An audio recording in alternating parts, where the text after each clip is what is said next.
C'est merveilleux de vous voir. I'm going to jump in. Je vais juste commencer tout de suite. Thank you. Ah, merci. Let's pray together. I know Prions we've been ensemble. Je praying, sais que nous but avons you already prié. prayed Vous for me. avez That's déjà awesome, prié pour but moi. I C'était take a moment merveilleux. just Mais to make prenons sure un moment there's pour grace in the nous room, assurer right? qu'il y a de la grâce dans la So, salle, Papa, I do d'accord? ask for a Alors, Papa, je release te of power from demande pour you une libération de to ton actually pouvoir meet you as pour we que read nous Scripture. te In rencontrions Jesus' name, lorsque nous lisons amen. les Écritures. Au nom de Jésus, Amen. Well, good. Eh bien, bien.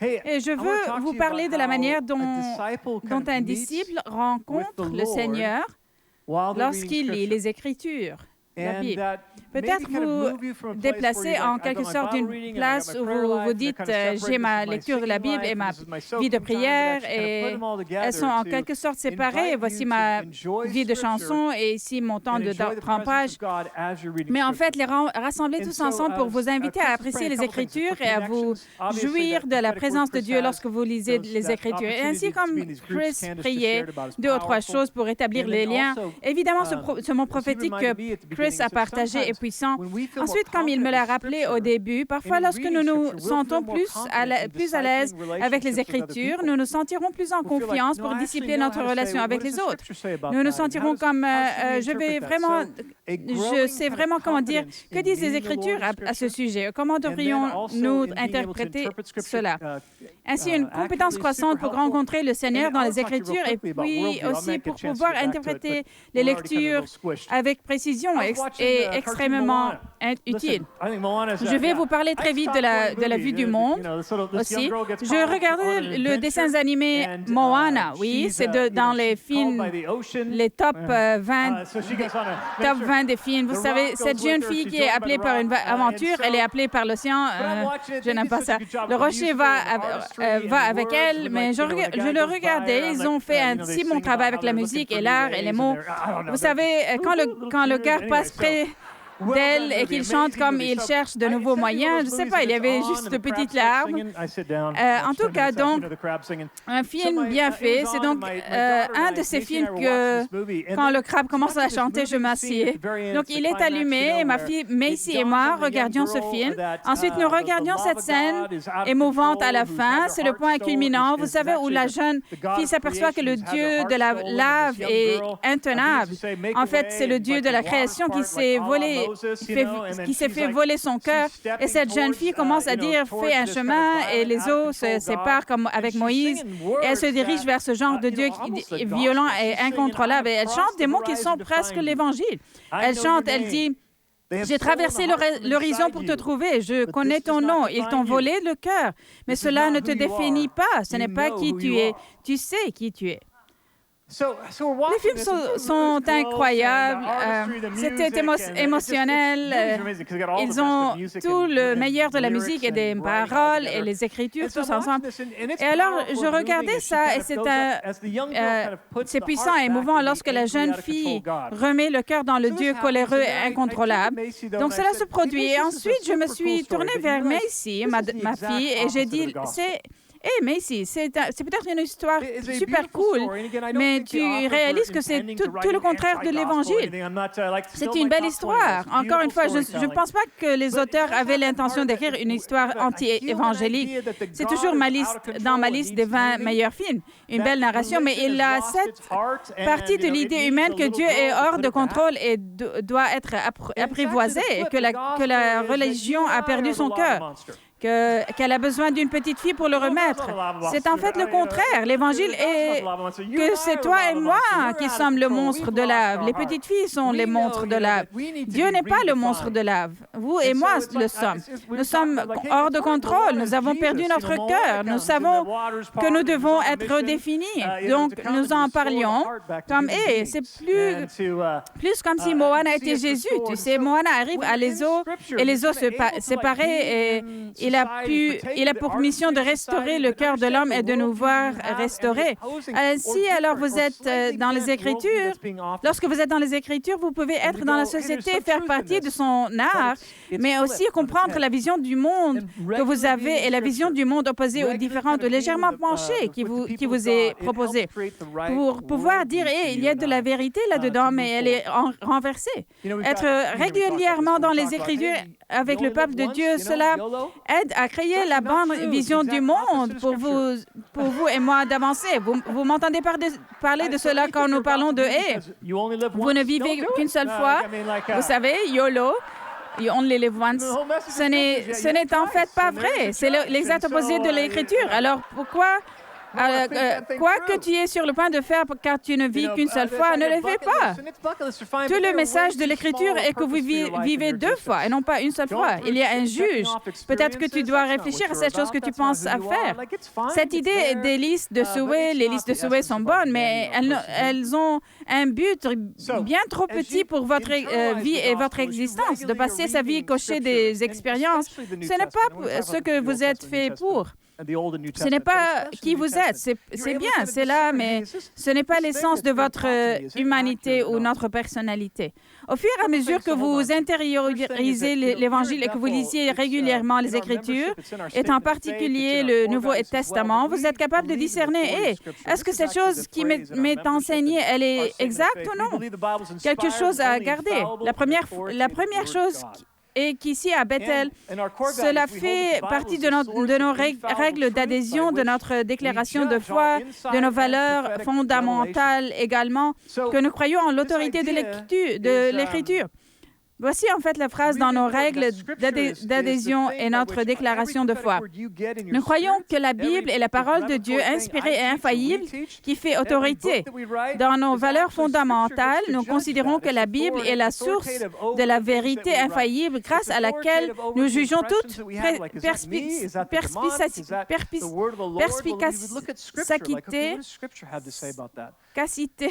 et toute révélation prophétique. Cette idée est vraiment importante que l'Écriture est la chose par laquelle chaque parole prophétique que vous recevez dans votre esprit, chaque révélation que j'enseigne ou que nous enseignons, chaque livre que nous écrivons, l'Écriture juge tout cela. Elle fait autorité sur les choses que nous écrivons, sur les impressions que nous avons, comme est-ce du diabolique, est-ce la parole du Seigneur? Eh bien, nous examinerons les Écritures. Comme, OK, qu'est-ce que les Écritures ont à dire à ce sujet? C'est important, surtout quand notre autre valeur fondamentale est que Dieu parle encore, que nous fassions toujours partie d'une maison de révélation, qu'il continue. Il est le bon berger et ce brebis connaît sa voix. Donc, cette capacité à entendre la voix continuelle du Seigneur doit être liée à ceci. Je connais la parole. Lorsque nous devenons chrétiens, nous nous connectons avec Jésus, c'est génial. Nous sommes une nouvelle créature, dit la Bible, mais lorsque vous vous connectez avec Jésus, il apporte une tonne de contenu. Il a beaucoup d'idées sur tout. Ces idées sont très différentes des idées américaines ou européennes. Connectez-vous avec Jésus, oui, mais il va apporter du contenu avec lui.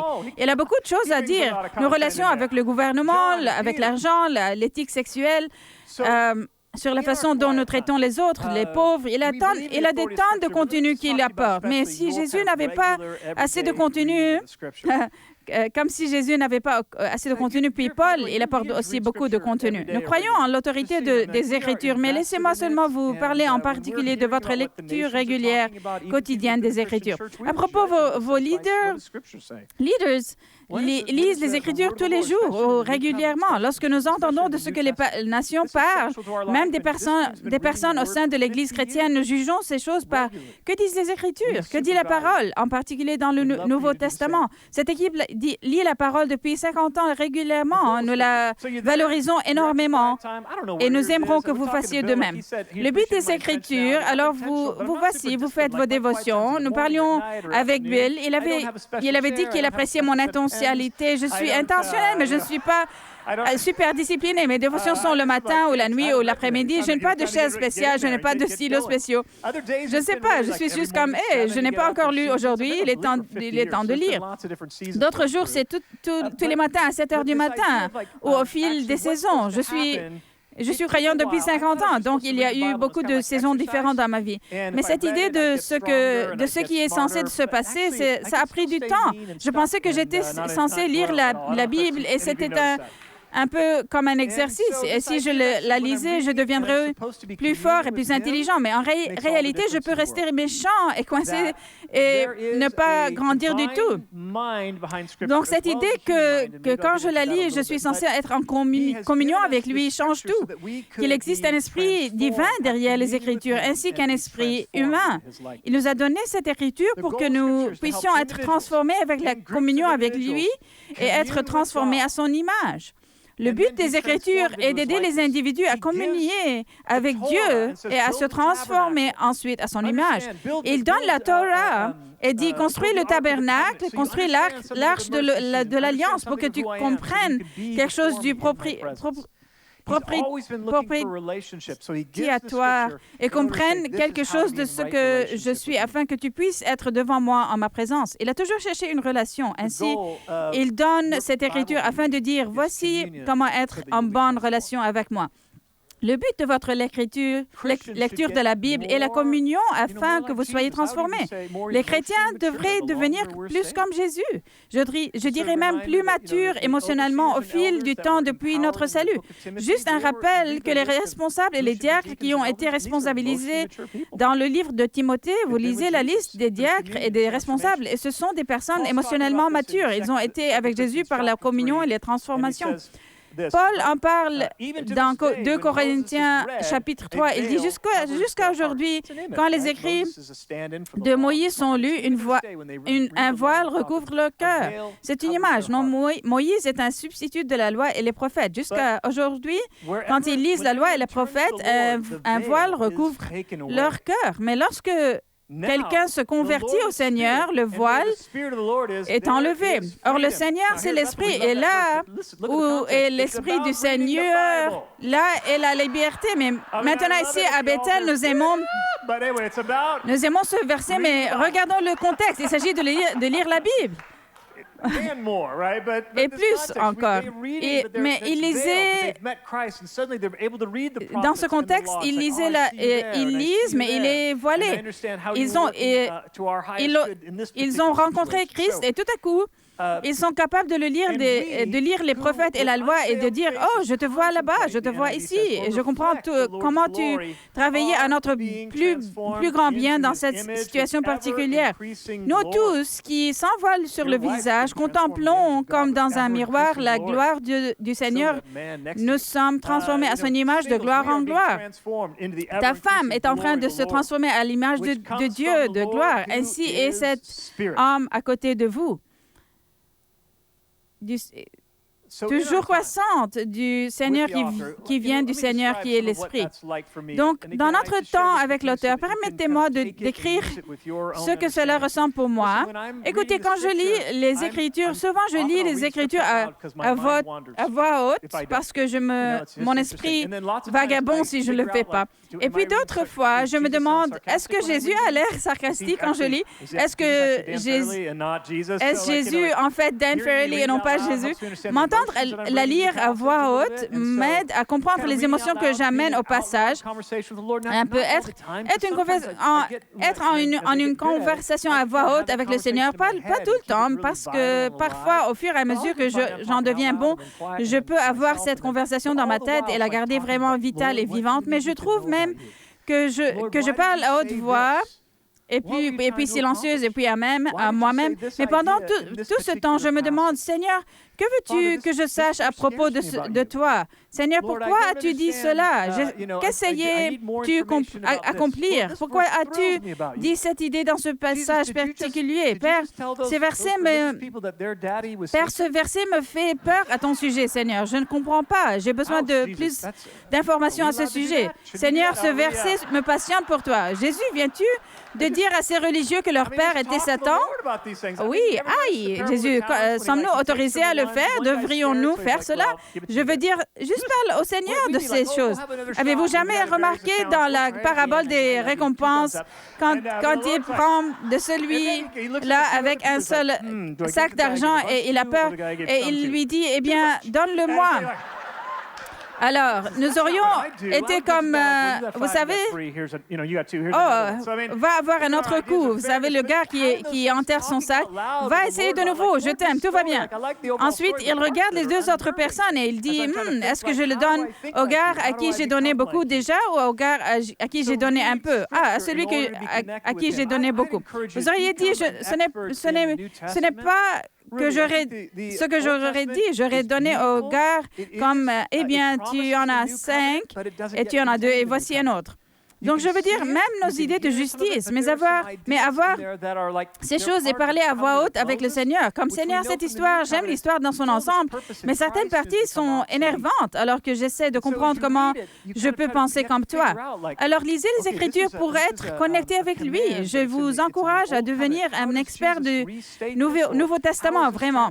Je pense que l'Ancien Testament est magnifique. Il promet le Nouveau Testament, mais ne contient pas le Nouveau Testament encore. Vous pouvez le voir et en entendre une partie, mais il y en a quelques idées qui font partie de l'alliance de Moïse, dont nous savons de l'alliance nouvelle qu'il a rempli son dessein en Christ. Il est devenu obsolète, ancien. Donc, vous le lisez et vous distinguez, bon, c'est un commandement, mais il est dans l'Ancien Testament. Comment Jésus répète-t-il cela? Ou comment cela se transforme-t-il dans l'alliance nouvelle? J'aimerais que vous deveniez très fort à la lecture du Nouveau Testament. Si vous n'avez jamais lu le Nouveau Testament encore, cela vaut la peine. Vous pouvez lire Colossiens ou Éphésiens dans 20 minutes. J'aime bien avoir été élevé dans une église mémorisante la Bible. Comme j'ai une bonne collection d'écritures dans ma tête, je ne souligne pas du tout. Je lis avec un crayon, mais je ne souligne pas tout parce que tout est la Bible. Tout vaut la peine d'être souligné à un certain niveau. Mais j'aime écrire avec un crayon. Pourquoi cela m'a pris au dépourvu. Ceci est incroyable, ceci est déroutant. Comment cela a-t-il changé dans l'Alliance nouvelle? Quelles sont les implications? Parfois, j'écris des observations sur les implications de quelque chose.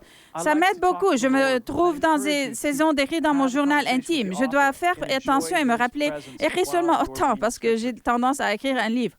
J'aime parler au Seigneur. Je vous encourage à converser avec l'auteur et à profiter de sa présence pendant que vous lisez les Écritures. Il est notre maître discipleur. Jésus a un ensemble d'idées. Il perçoit le monde d'une certaine manière. Il a une certaine vision du monde et il a du contenu pour toi à maîtriser. Il nous a fait une nouvelle créature. Il a écrit ses lois dans notre cœur. Et puis, comme je l'ai dit, il apparaît avec une tonne de contenu à nous apprendre. Laissez-moi essayer de vous aider rapidement avec certaines des idées sur lesquelles je me suis peut-être retrouvée coincée dans les Écritures à un moment donné de ma vie. La première chose est, nous croyons que les Écritures font autorité, ce qui signifie que c'est le livre de Dieu sur lui-même, mais c'est aussi un livre de l'humanité sur Dieu. C'est un miracle. Ce n'est pas simplement un document littéraire, mais il en a une voix et un souffle divin et des voix humaines de leur expérience de rencontre avec Dieu. La manière dont j'en pense est que Dieu est l'auteur principal, mais les êtres humains sont également l'auteur principal de ce texte. Cela leur a été écrit à un endroit et moment particulier. Ils se trouvaient dans une situation particulière, aux prises avec un problème particulier. Une partie de la compréhension qu'ils ont eue est un peu lié au problème auquel ils étaient confrontés ou à l'alliance dans laquelle, en fait, ils se trouvaient. Ainsi, les Écritures sont à la fois divines et humaines. C'est pleinement la voix de Dieu et des hommes. Par exemple, si vous lisez dans Job a des choses d'un type nommé Eliphaz et Bildad, et vous découvrez que ce qu'ils disent a l'air super intelligent et bon jusqu'à ce que vous arriviez à la fin du livre et vous sentez comme si le Seigneur disait « Je déteste ce que ces gars ont dit. » Donc, je ferai de mieux de mon mieux de lire le livre entier de Job avant de prêcher sur Job. Vous savez, ils prennent le meilleur de la théologie et du raisonnement humain de l'époque de Job, et le livre est en quelque sorte une exploration de l'échec de cette théologie et comment elle ne capture pas l'ensemble du royaume de Dieu. Ces gars exprimés, c'est comme ça, mais le Seigneur se présente et dit non, c'est pas comme ça. Ainsi, la Bible contient des mots avec lesquels peut-être même Dieu n'est pas d'accord. N'en est pas d'accord. La tête s'explose. Maintenant, il n'y a pas beaucoup de ces endroits, mais il y en a quelques-uns dans Job où ils sont partiellement vrais, mais pas toute la vérité. Les Écritures ont un auteur divin et aussi des auteurs humains. Les Écritures sont écrites aussi avec un but. Il a été écrit par des personnes qui avaient expérimenté la présence de Dieu et étaient passionnées par Dieu. Et je pense que nous devrions le lire de la même manière qu'il a été écrit. Presque toutes les Écritures sont écrites avec cette tentative inspirante de vous et m'entraîner envers. Il nous a rencontrés à nous, il va vous rencontrer à vous aussi. Il nous a transformés, il va vous transformer aussi. Lisez les Écritures, alors, avec cette attente.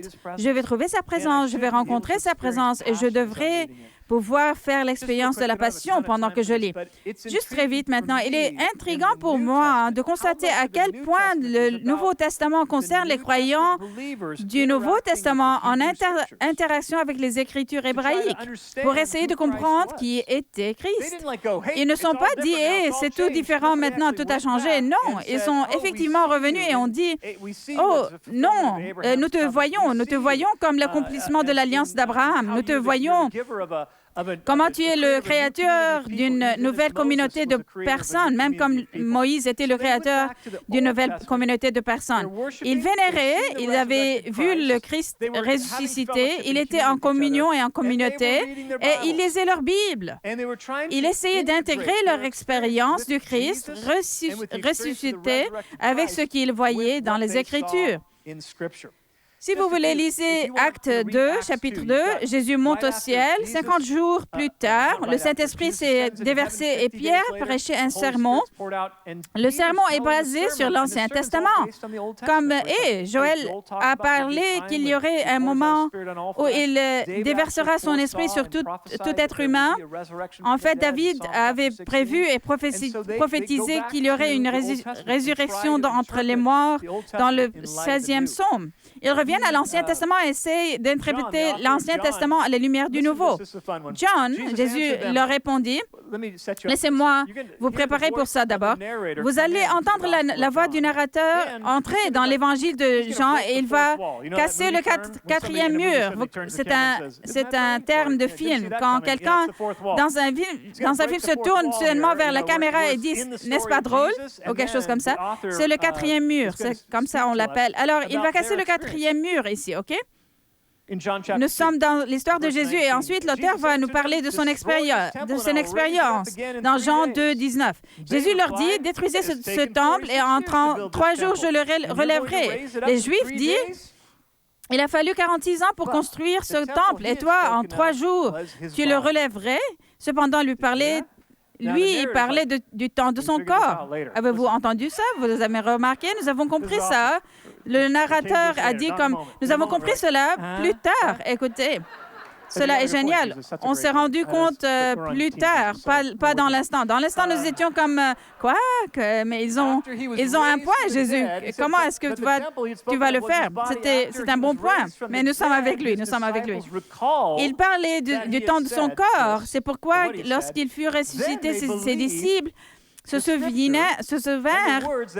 qu'il avait dit cela et qu'ils crurent à l'Écriture et à la parole que Jésus avait dit.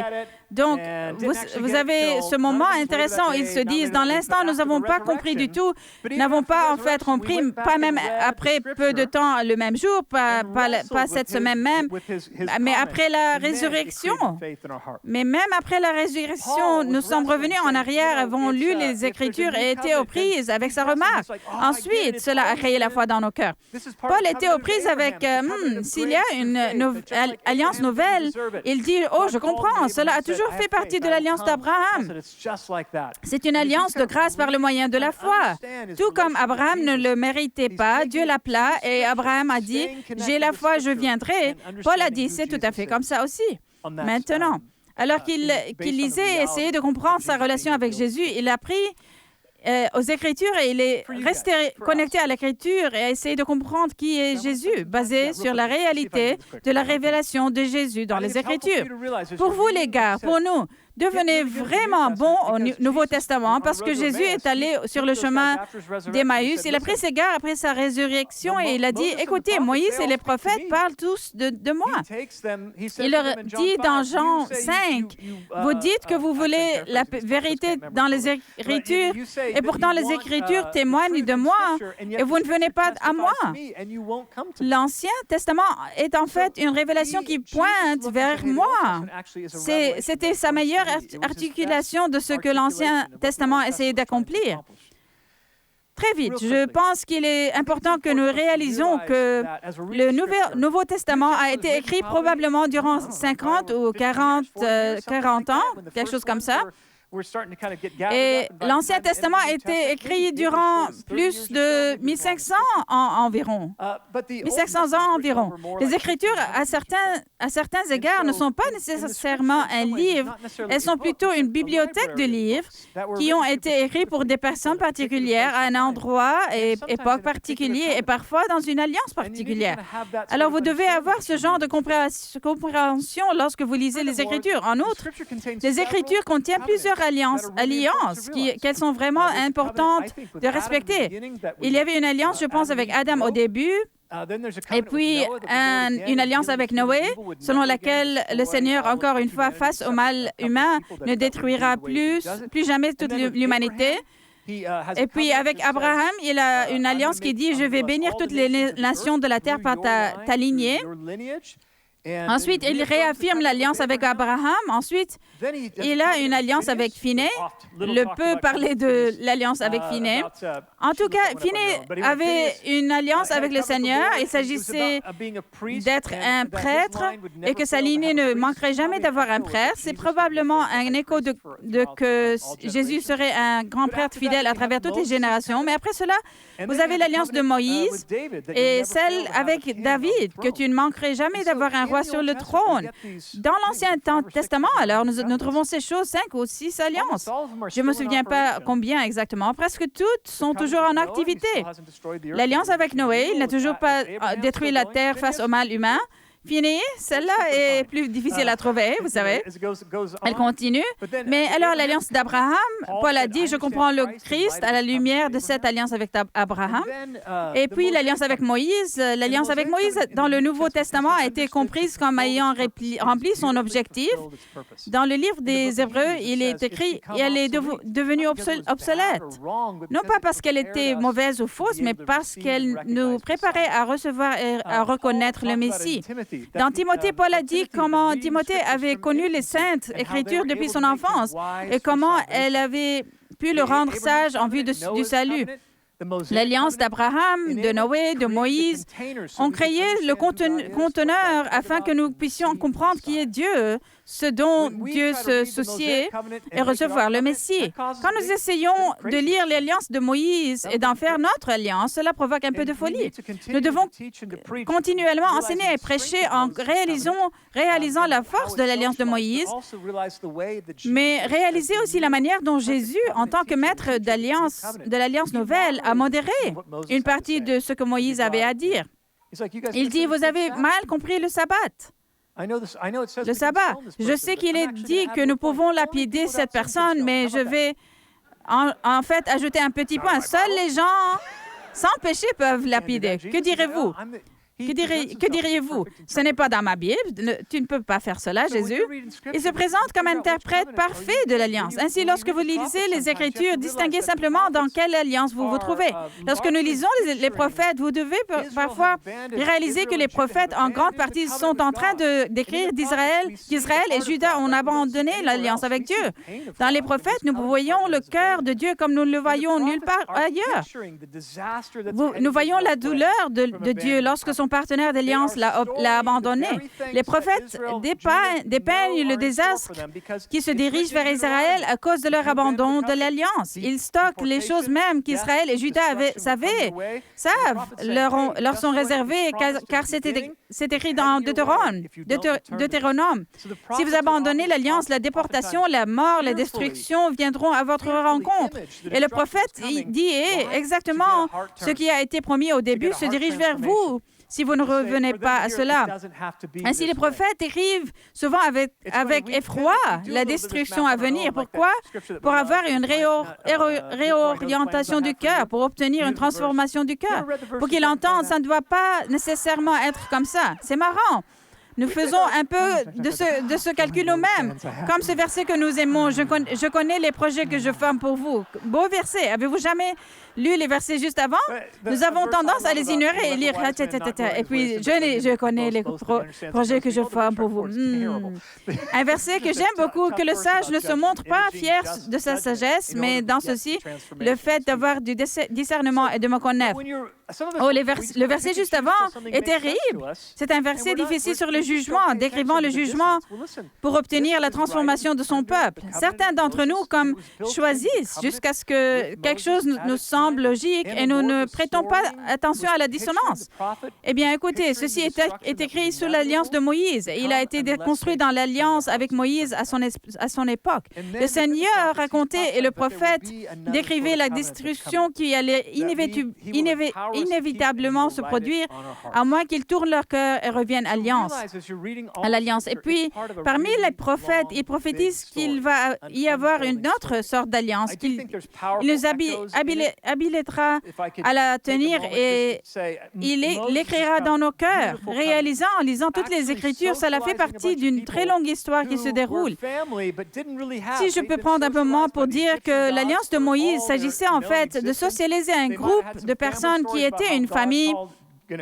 Ils ont été socialisés par les dieux égyptiens pendant toute leur existence connue. Il y avait peut-être des histoires de famille à propos de comment Dieu a appelé leur grand-grand-grand-père Abraham, mais ils n'ont pas de texte écrit ou quoi que ce soit. Alors le Seigneur les fait sortir dans l'alliance. Il socialise ces gens en disant, je sais que vous avez été élevés en tant qu'esclaves et travailleurs et opprimés.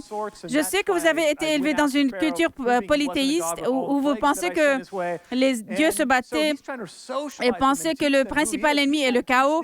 Je sais que vous pensiez que Pharaon était un dieu de quelque sorte.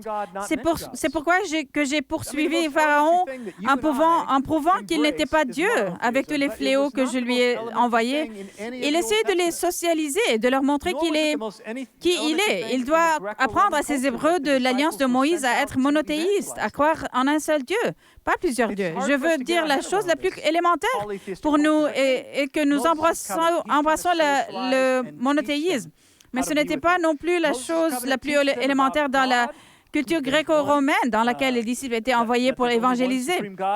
Il est difficile pour nous de comprendre cette culture polythéiste, mais dans l'alliance de Moïse, il tente de les socialiser et leur apprendre comment être avec lui. L'alliance de Moïse leur enseigne à propos de Dieu, qui il est, qu'il y en a un seul Dieu suprême, leur enseignait à propos de la liberté, l'amour, le péché, le sacrifice, la sainteté, la responsabilité dans la vie. C'était dans le cœur de Dieu, en fait, de créer dans la communauté de Moïse un peuple inhabituel sur la terre qui ne vénérait pas plusieurs idoles, n'avait même pas une sculpture sacrée, mais en fait maintenait la justice et le droit dans la communauté sur la base d'un accord d'alliance avec Dieu. sans essayer d'apaiser les dieux ou essayer d'obtenir des faveurs de Dieu. Alors, il essaie de créer cette belle communauté qui le représente sur la terre. Et encore une fois, il dit, « Ah, j'aime cette idée, je vais la refaire encore en Christ. Je vais faire un tas de nouvelles créatures. Je vais leur enseigner la liberté, l'amour, le sacrifice, le service, le péché, la responsabilité. » Les mêmes choses qu'il essayait d'enseigner à cette communauté qui se trouvait à un stade très différent du développement humain. Il enseigne maintenant une communauté, et depuis 2000 ans, il fait de nous un peuple capable de présenter son cœur sur la terre. Donc, cette nouvelle alliance cultive l'humanité en nous enseignant davantage sur Dieu, la liberté, l'amour, le péché, le sacrifice et la sainteté. Alors, de quoi est-ce que je vous parle? Lire votre Bible, savoir où vous êtes. Tout d'abord, vous communiquez avec le Saint-Esprit, vous parlez au lecteur tout au long, mais sachez que où vous vous trouvez dans le livre. Êtes-vous dans la section du Nouveau Testament du livre? Êtes-vous dans la section avec l'Alliance ancienne du livre? L'alliance de Moïse, rappelez-vous, l'alliance de Noé, d'Abraham, de David, de Phiné, elles sont toujours en opération. Cela vous aidera à interpréter correctement les Écritures et à les appliquer. Nous parlons de disciples et vous connaissez la grande commission qui se trouve dans Matthieu chapitre 28. Je vais vous lire un extrait de la commission, car il s'agit d'une série de sermons complètes sur le fait d'être nous-mêmes des disciples et de faire des disciples. Il dit, quand ils le virent, ils se prosternèrent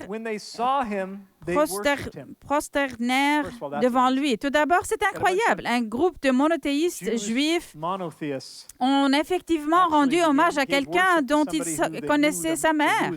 Sa mère a passé du temps avec eux.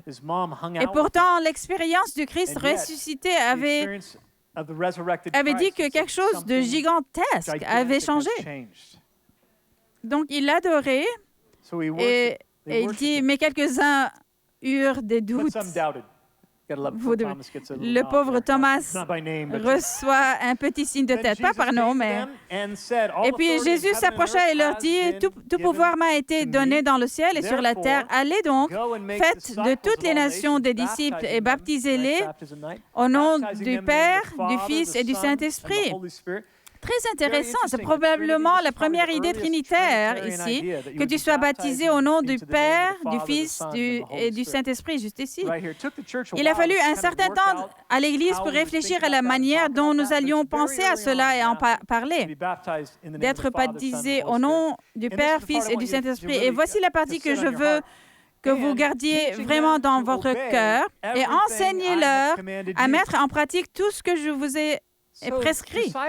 Donc, être disciple, encore une fois, une belle connexion avec Jésus, mais nous avons un monde qui essaie de se connecter avec Jésus sans le contenu de Jésus. Et je comprends. À certains égards, ils veulent trouver leur place et puis se comporter comme Christ en a parlé.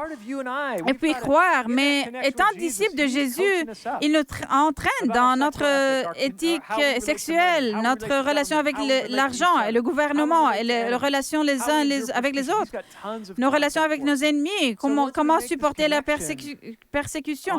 Il a tant de contenu pour nous. Donc, une fois que nous établissions cette connexion, je ne suis pas sûre que la connexion soit totale jusqu'à ce que nous réalisons que le maître enseignant essayait en fait de nous donner également beaucoup de contenu. Je vais vous donner un petit quiz. Écoutez, pourquoi vous apprenons-nous à prier pour les malades? C'est ça le quiz. Parce que Jésus a appris à ses disciples à le faire et qu'il a commandé ses disciples à l'enseigner.